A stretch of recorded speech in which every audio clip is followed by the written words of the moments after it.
नमस्कार. गोजोस्कोपच्या आजच्या भागामध्ये आपल्या सर्वांचं पुन्हा एकदा मनपूर्वक स्वागत आहे. आपण कालच्या भागात तमिळनाडूतल्या काही राजकीय सामाजिक घटनांविषयी बघितलं. आज त्याचाच एक भाग थोडासा वेगळा करून मुद्दामून आपल्या पुढे आणतो आहे. तो म्हणजे जोसेफ विजय हा जो अभिनेता आहे तो राजकारणात उतरणार अशी त्यांनी घोषणा केल्यानंतर देशभरात जी चर्चा सुरू आहे, तर त्याच अनुषंगाने पण काही वेगळे मुद्दे इथे मला मांडायचे आहेत. तमिळनाडूच्या राजकारणात मनोरंजन उद्योग, म्हणजे मी चित्रपट असं केवळ म्हणत नाही, पण मनोरंजन उद्योग सक्रिय असणं ही काही मुळात आपल्याला नवीन भाग नाही आहे. आपल्याला उत्सुकता असते की करुणानिधी असतील किंवा MGR आहेत, जयललिता आहेत, आता रजनीकांत आहेत, कमल हसन आहेत, असे सगळे दिग्गज हे राजकारणात आहेत आणि आपल्याला त्याचं कायम उत्सुकता वाटते. आणि याच माळकेमध्ये आता विजय येणार आहे म्हणूनही आपल्याला उत्सुकता लागलेली आहे.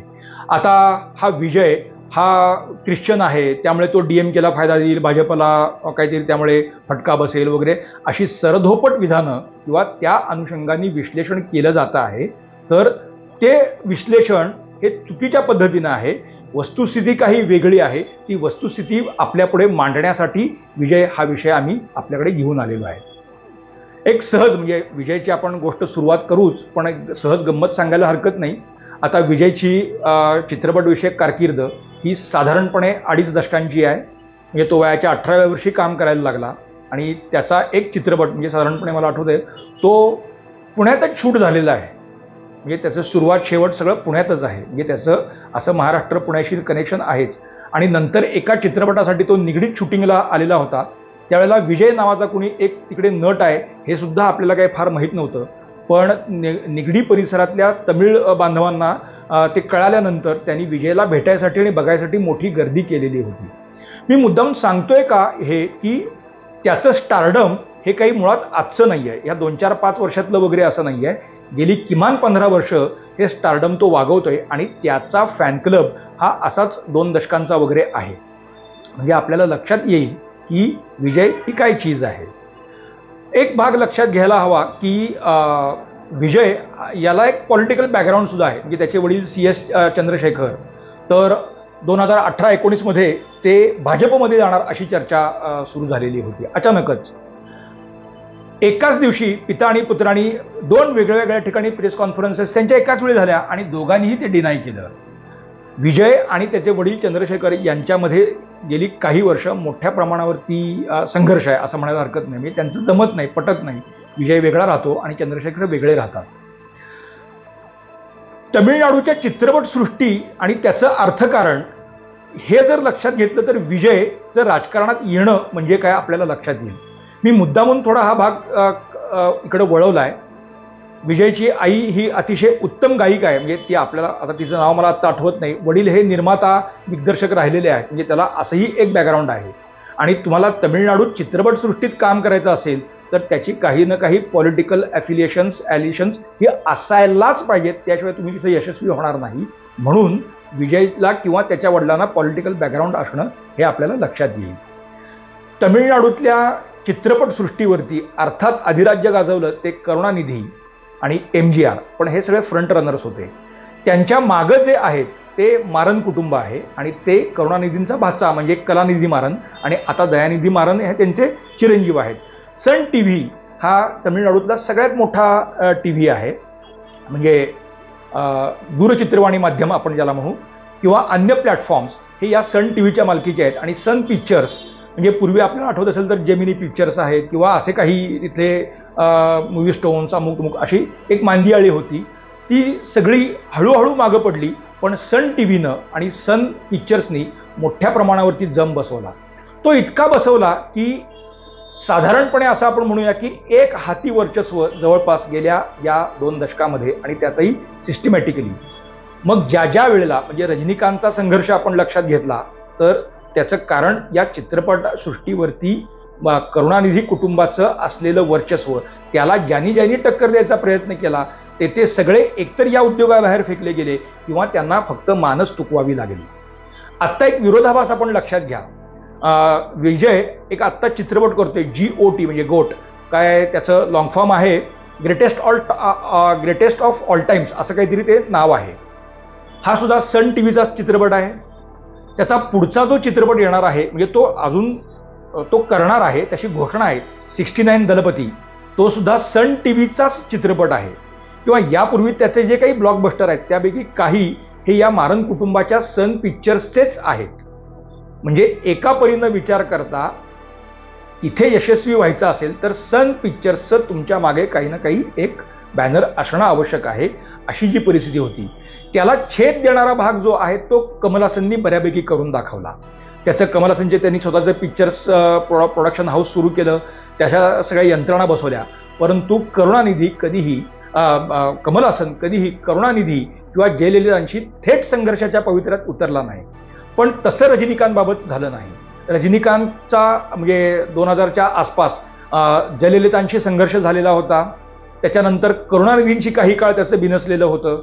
रजनीकांतच्या त्या काळातल्या सगळ्या चित्रपटांमधले जे सगळे संवाद आहेत तर ते संवाद हे जयललितांच्या विरोधातले संवाद म्हणून बघितले गेले आणि आजही त्या संदर्भानेच ते सगळे संवाद बघितले जातात. म्हणजे रजनीकांतचं रजनीकांत असणं त्याच्यामध्ये ही एक पॉलिटिकल बॅकग्राऊंड आहे.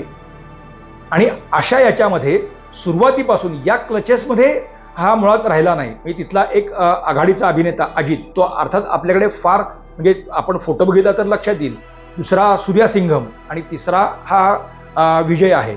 साधारण एकाच सुमारास या सगळ्यांची कारकीर्द सुरू झाली. पैकी ज्याला मोठ्या प्रमाणावरती म्हणजे तमिळेतर वर्गामध्ये किंवा दक्षिणेतर वर्गामध्ये सूर्या सिंघम असेल किंवा विजय असेल यांना मोठी ओळख मिळाली, त्या तुलनेत ती अजितला मिळाली नाही.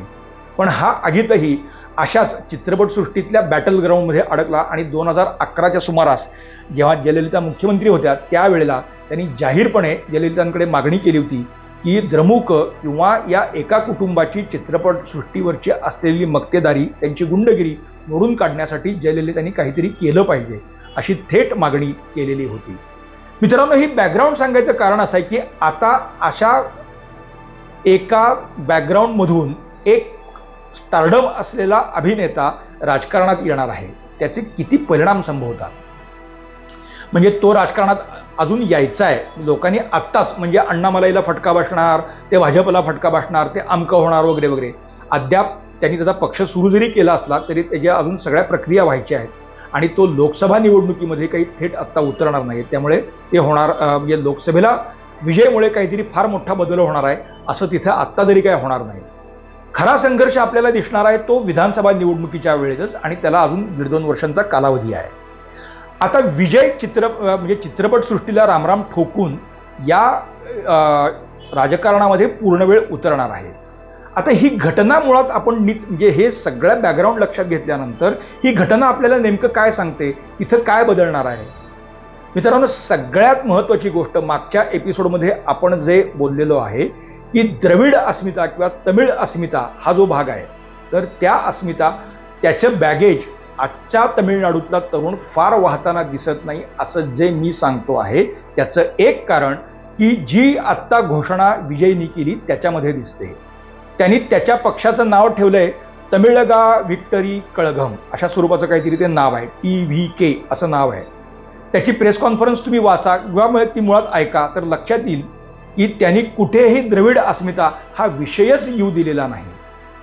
तमिळनाडू हे या देशातलं एक ॲस्पायरंट असलेलं राज्य आहे. हे आर्थिकदृष्ट्या सामाजिकदृष्ट्या पुढे गेलं पाहिजे आणि त्यासाठीची ध्येयधोरणं राबवण्यासाठी मी राजकारणात येतो आहे, इतकं स्वच्छ स्पष्ट त्यांनी सांगितलेलं आहे.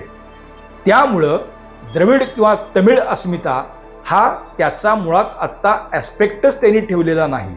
मित्रांनो, ही घटनाच मुळात फार बोलकी आहे. अदरवाईज असा पक्ष सुरू करताना त्यांनी नावापासूनच द्रविड किंवा तमिळ असं सगळं केलं असतं, तर तसं काहीही न करता. आणि त्याचंही कारण पुन्हा असं आहे की तमिळनाडूची जी बदलती डेमोग्राफी आहे त्या बदलत्या डेमोग्राफीचे ज्या ॲस्पायरेशन्स आहेत या फक्त तमिळ अस्मितेपुरत्या राहिलेल्या नाही आहेत. त्याला अन्यही काही कंगोरे मुळात जोडले गेलेले आहेत आणि त्याचं यथार्थ भान या आजच्या सगळ्या तमिळ जे काही स्टारडम किंवा असे असलेले अभिनेते आहेत त्यांना ते चांगलं भान आहे आणि त्याचं एक प्रतिबिंब विजयच्या या घोषणेमध्ये आपल्याला आहे हे दिसून येईल. दुसरं असं की आता फार लोकांना किंवा ते कुठे आलेलं पण नाही आहे, पण त्यावेळच्या त्या बातम्या होत्या. म्हणजे आपल्याला माहिती आहे की राज ठाकरे हे जेव्हा मोदी आपले पंतप्रधान मोदी जेव्हा गुजरातचे मुख्यमंत्री होते तर त्यावेळेला राज ठाकरेंनी एक यात्रा गुजरातमध्ये काढलेली होती आणि गुजरात पाहून आल्यानंतर मोदी देशाचे पंतप्रधान व्हावेत अशी घोषणा राज ठाकरेंनी केलेली होती. पण तसं बोलणारे काही राज ठाकरे पहिलेच नाहीत किंवा एकमेव नाहीत.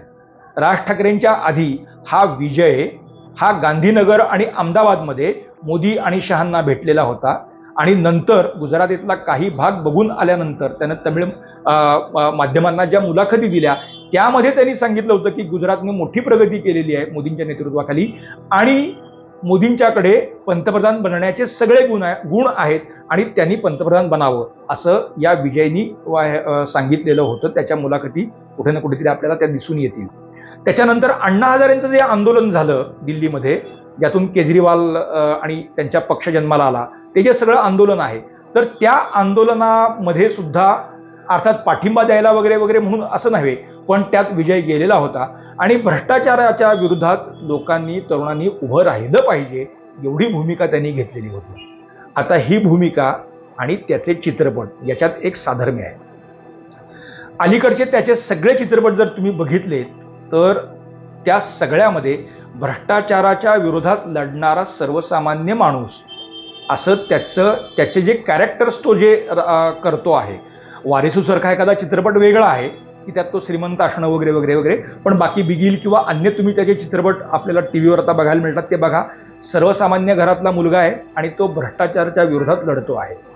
अण्णामलाई किंवा अन्य पक्षांनी आत्ता म्हणजे AIADMK असेल किंवा अन्य काही पक्ष आहेत त्यांनी द्रमुकला आणि स्टालिनला जे कटघऱ्यात उभं केले डेली माल कमाव पक्षाचे नेते या भाषेतच आणि द्रमुकचे 3 मंत्री आता सध्या तुरुंगात गेलेले आहेत. ज्ञात स्रोतांपेक्षा अधिक संपत्ती त्यांनी कमावली असा आरोप म्हणजे भ्रष्टाचार केलेला आहे अशा आरोपाखाली 3 मंत्री आत गेलेले आहेत आणि त्या मुद्द्यावरून द्रमुक आज कुठल्या ना कुठल्या पद्धतीनं स्टालिन असेल उदयनिधी असेल किंवा द्रमुक पक्ष हा अडचणीत आहे.